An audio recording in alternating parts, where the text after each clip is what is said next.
అండి నా పేరు. Human rights association for justice Andhra Pradesh మహిళా అధ్యక్షురాలు. ఓకేనా? హ్యూమన్ రైట్స్ అంటే తెలిసే ఉంటుంది, ఆల్మోస్ట్ ఎడ్యుకేటెడే అందరూ. మానవ హక్కుల సంఘం. సో మహిళలకు కొన్ని హక్కులు ఉన్నాయి, మీకు తెలుసో తెలీదో, తెలుసుంటుంది. అయినా తెలిసినప్పటికీ నేను చెప్తాను, నా బాధ్యత కాబట్టి.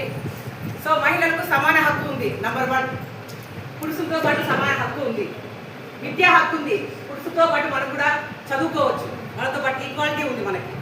నంబర్ 3, సమానంగా మనము మన రక్షణ మనం చేసుకోవచ్చు. సెల్ఫ్ డిఫెన్స్, ఎవరన్నా మనల్ని ఏమైనా చేయడానికి వస్తే సెల్ఫ్ డిఫెన్స్ మనల్ని చేసుకోవచ్చు. దాంట్లో ఆ పోరాటంలో వాళ్ళని ఏమైనా మనం చేసినా కూడా కేసులు అంటే మనకి ఏమి ఉండవు.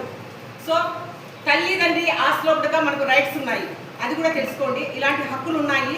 ఇంకా అవే కాకుండా కొన్ని సెక్షన్స్ ఉన్నాయండి మనకు. ఐపీసీ భారత రాజ్యాంగం కొన్ని సెక్షన్స్ ఇచ్చింది.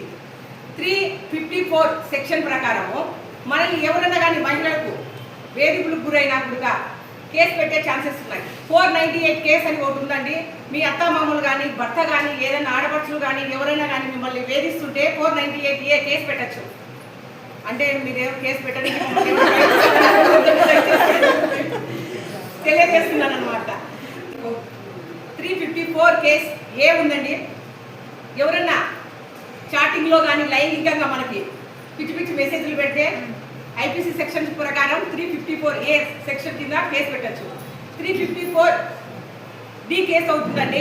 ఆ కేసు కూడా పెట్టచ్చు. వెంటాడితే మనల్ని మన ఎందుకంటే ఫాలో అవుతే కూడా కేసు పెట్టచ్చు. ఇలాంటి మనకు అనేక రకాలైన సెక్షన్స్ ఉన్నాయి మన మహిళల కోసం. సో అవన్నీ మీరు యూజ్ చేసుకోండి, ధైర్యంగా ఉండండి. మాకంటూ ఒక ఆఫీస్ ఉంది మన కోసం, అది మన ఆఫీస్ అనుకోండి. విశాల్ మార్ట్ దగ్గర ఉంది హ్యూమన్ రైట్స్ ఆఫీస్. దానికి నేను అధ్యక్షురాలుగా ఉన్నాను. మన స్టేట్ మొత్తం ఆంధ్రప్రదేశ్ అంతా నేను చూసుకుంటున్నాను. So number of cases deal చేశాను. ఫేస్బుక్లో చూడండి, కాకర్ల సరస్వతి అని కొడితే కూడా వస్తుంది.